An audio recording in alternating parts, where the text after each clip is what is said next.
கிருத்திகா ஒசூர். ஐயா நமஸ்காரம். நமஸ்காரம் அம்மா. நமஸ்காரம்மா.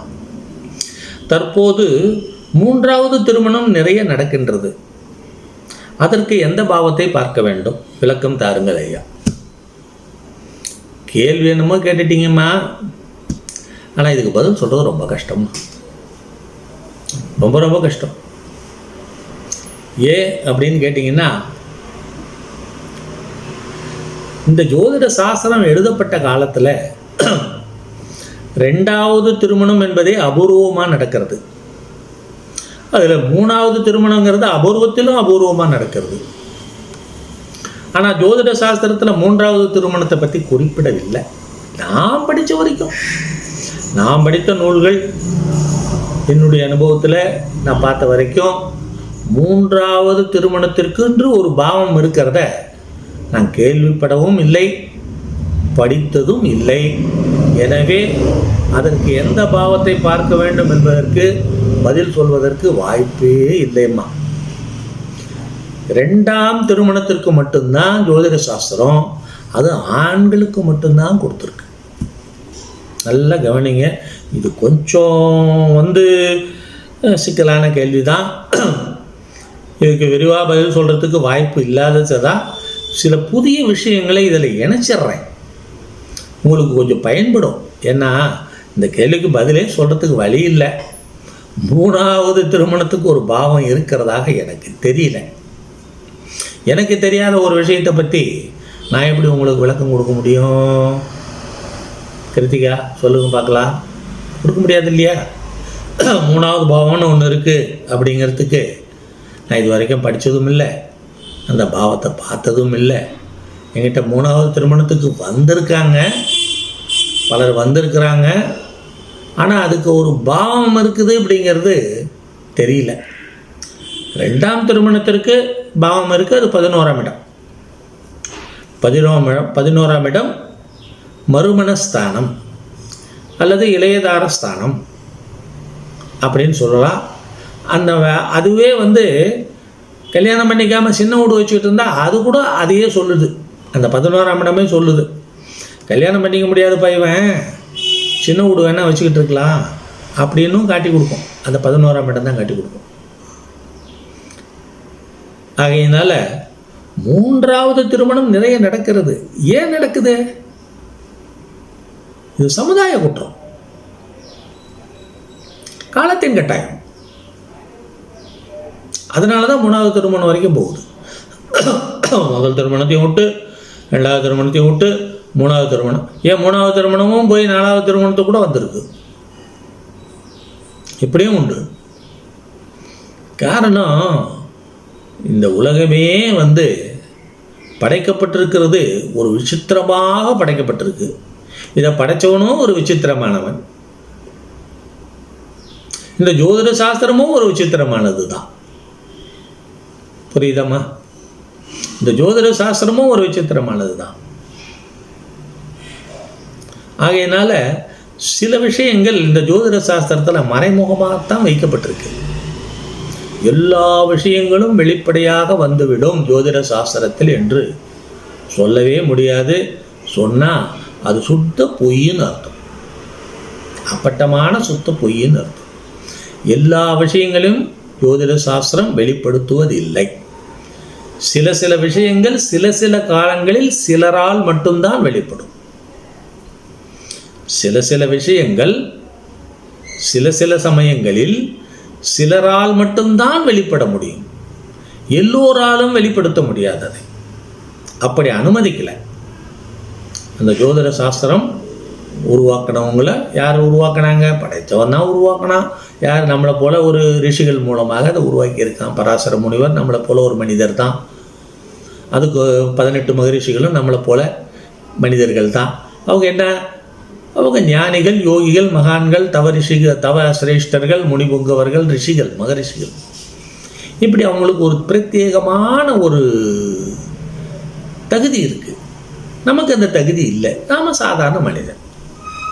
இப்போ நான் என்ன எனக்கு ஒரு சிறு தகுதி என்ன? ஜோதிட சாஸ்திரத்தை நான் கற்றுக்கொண்டிருக்கின்றேன். இந்த முழுசு கற்றுக்கிட்டனா இல்லை, கொஞ்சம் ஓரளவுக்கு முறைப்படி கற்றுக்கொண்டிருக்கின்றேன். உங்களுக்கு பதில் சொல்லக்கூடிய அளவுக்கு, பலருக்கு ஜாதக பலன்களை சொல்லக்கூடிய அளவிற்கு 18-40 புத்தகங்கள் எழுதுகிற அளவுக்கு பாடங்கள் தயார் பண்ணி, பாடங்கள் மூலமாக மாருதி ஜோதிட பயிற்சி மூலமாக பல மாணவர்களை தயார் பண்ணி விட்டுருக்கிறேன். அந்த அளவுக்கு என்னை தயார் பண்ணி விட்டுருக்கிறது யார் தயார் பண்ணி விட்டுருக்கா? நானாக தயார் பண்ணிக்கிட்டேன்? இல்லையே. என்ன படைச்சவன் அவனுக்கு இந்த இடத்துல கொண்டு வந்து உட்கார வச்சுருக்கிறான். அது அவனுடைய வேலையாச்சு. இதுக்கு நான் எந்த அளவுக்கும் பெருமைப்படுறதுக்கு வழியே கிடையாது, பெருமைப்பட்டுக்கவே முடியாது. இதுக்கு எல்லாத்துக்கும் காரணம் யார்? படைச்சவன். அவன் தான் எல்லாத்தையும் நிர்ணயிக்கிறான், அனைத்தையும் நிர்ணயம் செய்பவன், முடிவெடுப்பவன், தீர்மானிப்பவன், செயல்படுத்துவோன் எல்லாம் அவன் தான். அவன் அன்றி ஓரளவும் அசையாதுன்னு சொல்கிறான்.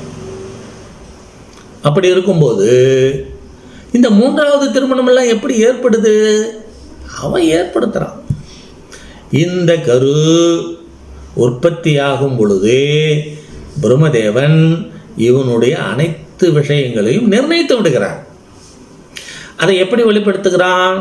அவருடைய ஜனன நேரத்தில், அந்த ஜனன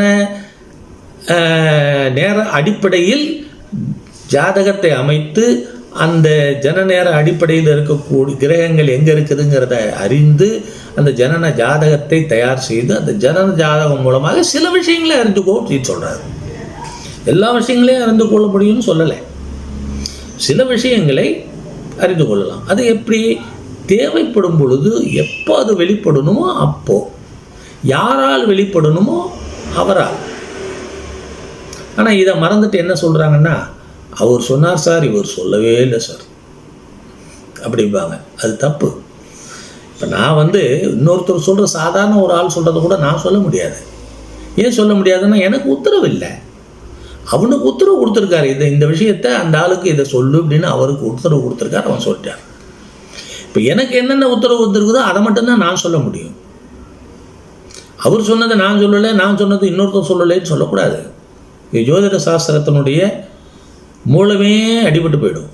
அப்படி அல்ல, ஒவ்வொரு விஷயமும் ஒரு சிலரால் ஒரு சில காலங்களில் வெளிப்பட வேண்டும் என்பது அது விதி. அதை தான் விதின்னு சொல்கிறோம், சுருக்கமாக விதின்னு சொல்கிறோம். இதுதான் சமாச்சாரம். அப்போது உங்களுக்கு நான் என்ன பதில் சொல்ல முடியும் கிருத்திகா? இந்த 3வது திருமணம் பண்ணுறதை பற்றி ஒரு பாவமே இல்லைம்மா, அதை பற்றி ஆய்வு பண்ணுறது கொஞ்சம் கஷ்டம்தான். 2வது திருமணத்தை பற்றி சொல்லிடலாம். டக்குன்னு பார்த்த உடனே அதாவது இருதார தோஷம் இருக்குப்பா உனக்கு அப்படின்னு சொல்லிடலாம். ஆனால் பெண்களுக்கு இல்லை, பெண்களுக்கு கொடுக்கப்படலை. ஏன்னா அந்த காலத்தில் பெண்களுக்கு மறுமணம் என்பது இல்லை. எங்கேயோ அபூர்வமாக, ரொம்ப அபூர்வமாக 1-2 மட்டும்தான் மறுமணத்துக்கு போயிருக்கு. மறுமணத்துக்கு 1-2 அபூர்வமாக போயிருக்கு. அதனால் ஜோதிட சாஸ்திரம் பெண்களுக்கு மறுமணத்துக்குன்னு ஒரு ஸ்தானத்தை குறிப்பிடவே இல்லை. அவங்களுக்கு மறுமண சான்ஸ் இல்லை. உண்மைதான். ஏனென்றால் பெண் என்பவள் கண் மாதிரி. கண்ணும் பெண்ணும் ஒன்று. பெண்மைத்தன்மை என்பது கண்ணுக்கு ஓமைப்படுத்த வேண்டிய சமாச்சாரம். குடும்பத்தின் கண், பிறந்த வீட்டின் கண், கணவனின் கண், குழந்தைகளின் கண், இப்படின்னு பெண்கள் ஒரு உயர்ந்த ஸ்தானத்தை உடையவர்கள். நாம் என்னமோ கொஞ்சம் அப்படியே இப்படிங்கிறோம், கிடையாது. ஒரு குடும்பத்தை தாங்கக்கூடிய சக்தியே பெண் தான். அதனால தான் அவங்களுக்கு பேரே சக்தின்னு பேர். பராசக்தி. பரா என்றால் என்ன? பரம்பொருள், பறந்திருக்கக்கூடியது அத்தனைக்கு சேர்ந்த சக்தி தான் பராசக்தி. சக்தின்னு எது கொடுத்துருக்குறான்? சிவன் இருக்காரு, ஆனால் அந்த சக்தி சேரலன்னாக்கா சிவனுக்கு வேலை இல்லை. சக்தி தான் சக்தி கொடுக்கணும். அதுபோல பெண்கள் தான் உலகத்தின் கண்கள். ஆகையினால பெண்களுக்கு மறுமணம் இல்லை. இப்போ கணவன் இறந்து விட்டாலோ அல்லது கணவன் பிரிந்து விட்டாலோ அவர்கள் மறுமணம் செய்து கொள்வது என்பது இல்லை. சமுதாயம் அந்த இடத்துல அவங்கள கொண்டு வரல. அவங்கள ஓரங்கட்டி ஒதுக்கி தான் வச்சிருந்தது. அதனால் ஜோதிட சாஸ்திரமும் என்ன பண்ணுதுன்னா அவங்கள ஒதுக்கி தான் வச்சிருக்கு. மறுமணத்து விஷயத்தில் மட்டும் ஸ்ரீ ஜாதகால் அழகாக சொல்கிறாரு. நம்மளுடைய ஜோதிட பிதாமகர் வராகமிகிரர் தனியாக ஒரு அத்தியாயமே கொடுத்துருக்கார் ஸ்ரீ ஜாதகாவை பற்றி. அதுலேயும் நான் படிச்சிருக்கேன். பிருகத் ஜாதகத்தை நான் விரிவாக தமிழில் மொழிபெயர்த்து கொடுத்துருக்குறேன், எளிமையாக கொடுத்துருக்குறேன். அதை வாங்கி படிங்க. அதில் ஸ்ரீ ஜாதகான்னு ஒரு தனி அத்தியாயம் இருக்குது, அதை பாருங்கள். அதில் பெண்களுக்கு மறுமணத்துக்கு ஸ்தானம் இல்லை. நான் கொஞ்சம் ஆய்வு பண்ணி பார்த்தேன், அது கொஞ்சம் ஒத்து வந்தது. என்ன, அதை வச்சுட்டு சொல்லுவேன். அது ஒரு சிலது ஒத்து வரும், ஒரு சிலது ஒத்து வரும். அதனால் அதை யாருக்கும் வலியுறுத்தலை. நான் ஆய்வு பண்ணி பார்த்தேன் கொஞ்சம். ஆகையினால பெண்களுக்கு மறுமணஸ்தானம்னு ஒன்று இல்லை. ஆண்களுக்கு மறுமணஸ்தானம்னு 11ஆம் இடம் உண்டு. ஆனால் 3ஆம் திருமணத்துக்கு இருக்கிற மாதிரி எனக்கு தெரியல. நீங்கள் வேணால் ஆய்வு பண்ணி பாருங்கள், உங்களால் முயற்சி பண்ணி பாருங்கள். அந்த மாதிரி ஒரு பாவத்தை கண்டுபிடிச்சா எங்களுக்கும் சொல்லுங்கள். ஸ்டார் அகாடமி மூலமாக நாங்களும் தெரிஞ்சுக்கிறோம். புரியுதா கிருத்திகா? ஆகையினால பாவங்கிறது ஒன்றும் எனக்கு தெரிஞ்சு இல்லை. மற்றவங்க யாராவது தெரிஞ்சிருந்தவங்க இருந்து சொன்னாங்கன்னா சொல்லலாம். ஆனால் ஆதாரபூர்வமாக விளக்கணும். சும்மா வெறும் பாவம் இந்த பாவத்தை வச்சு பாருங்கள், ஏன் 11ஆம் இடத்துக்கு 11ஆம் இடத்தை கூட வச்சு பாருங்கன்னு சொல்லுவாங்க. 11ஆம் இடத்துக்கு 7ஆம் இடத்தை வச்சு பாருங்கன்னு சொல்லுவாங்க. அதெல்லாம் சரி வருமா? வராது, கண்டிப்பாக வராது. சொல்கிறதுக்கு எளிது, சொல்லுதல் யாருக்கும் எளியவாம் கடினம் சொல்லிய வண்ணம் செயல் அப்படின்ட்டான் சொல்லிட்டார் வள்ளுவர். அதுபோல் சொல்கிறது சுலபம், அதை நிரூபித்து காட்டணும். 3ஆவது திருமணம் இப்படி தான் வந்துச்சு, இப்படி தான் இருக்கும், இப்படி தான் இருக்குன்னு சொல்லுங்கள் பார்க்கலாம். யாராவது சொல்கிறாங்களான்னு பார்க்கலாம். சொல்ல மாட்டாங்க, சொல்ல முடியாது. ஏனென்றால் ஜோதிட சாஸ்திரத்தில் இடம் இல்லை அம்மா. புரியுதா கிருத்திகா? புரிஞ்சுக்கோ. 3ஆவது கல்யாணம்னு வருது அப்படின்னா நாம் அந்த ஜாதகத்தை பார்த்து சமதோஷம் உள்ள ஜாதகத்தை பார்த்து இணைச்சிட்டோம்னா பரவாயில்ல. இந்த சமதோஷம் உள்ள பார்க்காம விட்டு வர்றதுனால தான் இப்படி எல்லாம் ஆகுது. அவங்க ஜாதகத்திலே அந்த விதி அமைப்பு இருக்கும், அதனால தான் தவறுது. அதனால் 2 ஜாதகத்தையும் நல்லா ஆய்வு பண்ணுங்கன்னு நான் சொல்கிறேன். வெறும் நட்சத்திரத்தை அடிப்படையிலே தானே போகிறான். 1 நிமிடத்தில் பொருத்தம் பார்ப்பது எப்படின்னு தானே ஒருத்தன் புஸ்தகம் எழுதியிருக்கிறான். சொல்லு, 1 நிமிடத்தில் பொருத்தம் பார்ப்பது எப்படியா? காலம் பூரா வாழ்க்கை பண்ணணும். ஆனால் இவன் சொல்கிறான் 1 நிமிடத்தில் பொருத்தம் பார்ப்பது எப்படின்னு. அதை இந்த புரோக்கர்கள்லாம் கையில் வச்சுக்கிட்டானுங்க. அவங்களே இந்த நட்சத்திரத்தை பார்க்குறாங்க. இந்த நட்சத்திரம் ஒத்து ஒரு சார் செய்யலாம் சார், இந்த நட்சத்திரம் ஒத்து ஒரு சார் செய்யக்கூடாது, இவங்களே சொல்லிடுறாங்க. என்னையா இது? ஒருத்தருடைய வாழ்க்கை என்பது அப்படி ஒரு சுலபமாக முடிஞ்சிடுறதா? எவ்வளோ விஷயங்களை பார்க்கணும், தெரியுதா? வாழ்க வளமுடன்.